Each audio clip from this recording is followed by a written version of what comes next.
apakah mereka itu sebenarnya memiliki jaringan yang cukup kuat atau dalam jumlah yang bisa dikatakan misalnya cukup banyak, atau sebenarnya terbatas tapi pada berani gitu guys sebenarnya mereka itu? Di zaman saya masih agak terbatas. Terbatas ya? Agak terbatas karena di rezim Orde Baru kan sangat ketat.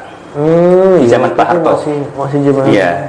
Dari tahun 80-an sampai tahun 96 itu masih sangat terbatas. Betul. Tetapi sudah gerilya, bergerak di bawah tanah. Sudah bergerak. Contoh, saya contohkan. Di Hizbut Tahrir itu dulu tidak boleh, bukan tidak boleh, jarang aktivis Hizbut Tahrir berpakaian seperti ini. Tapi berpakaian hem yang ada kerahnya, gitu. Iya. Supaya tidak dicurigai oleh pemerintah dalam rangka menyelamatkan pergerakannya. Dan ternyata berhasil kan? Iya. Artinya nggak ketahuan. Berhasil besar di Indonesia. Dan Indonesia termasuk negara yang paling akhir saat ini yang melarang keberadaan ormas itu. Termasuk yang terakhir ya?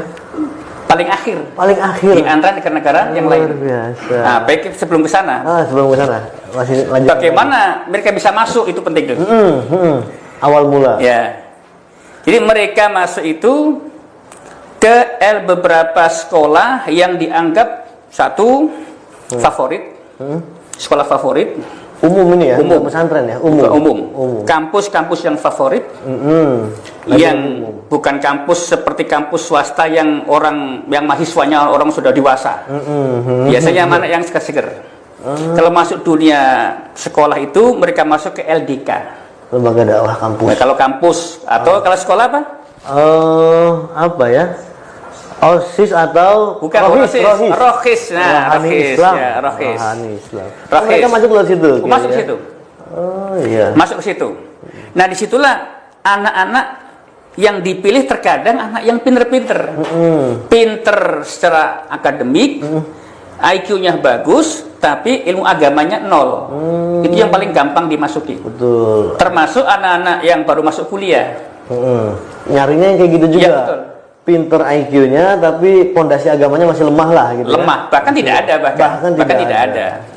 Iya, iya. Nah, bagaimana cara merekrutnya? Yang pertama, mereka masuk dulu ke sekolah tersebut, ke kampus tersebut sebagai satu pembina. Mereka rajin menawarkan diri kelompoknya atas nama bimbel, bimbingan belajar. Awalnya begitu. Atau dengan bahasa agamanya untuk bagaimana supaya siswi di SMA itu punya akhlak yang baik.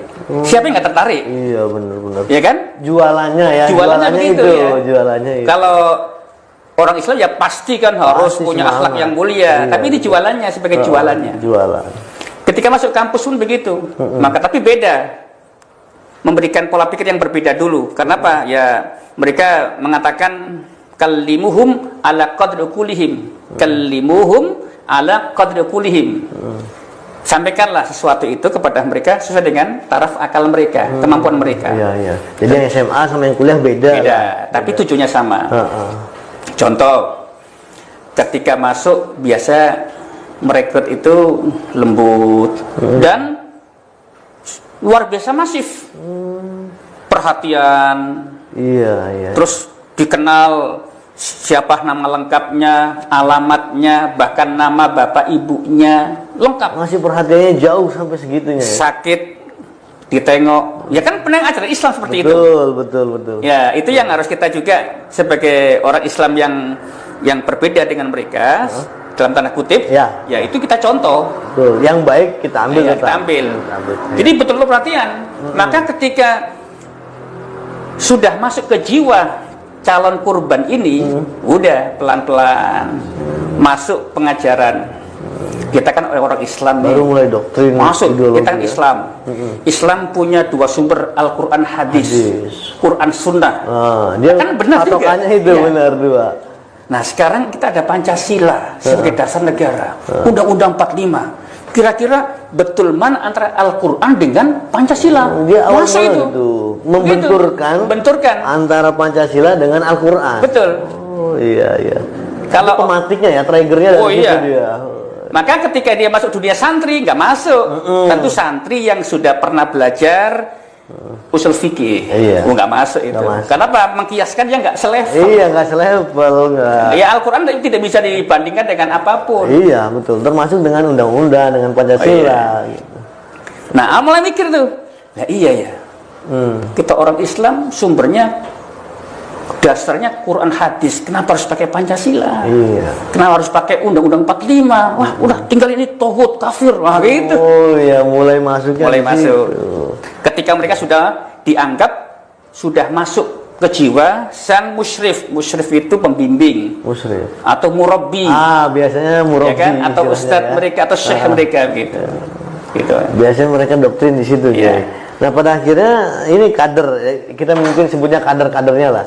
Dan pada akhirnya mereka benar-benar militan. Oh, gitu, militan. Ya. Militan. Meskipun tadi kita sampaikan mungkin di awal meskipun jumlahnya nggak banyak, tapi mereka militan dan proses pengkaderan yang tadi Kiai sampaikan itu terus berjalan gitu, Kiai ya. Sampai hari ini. Sampai hari ini.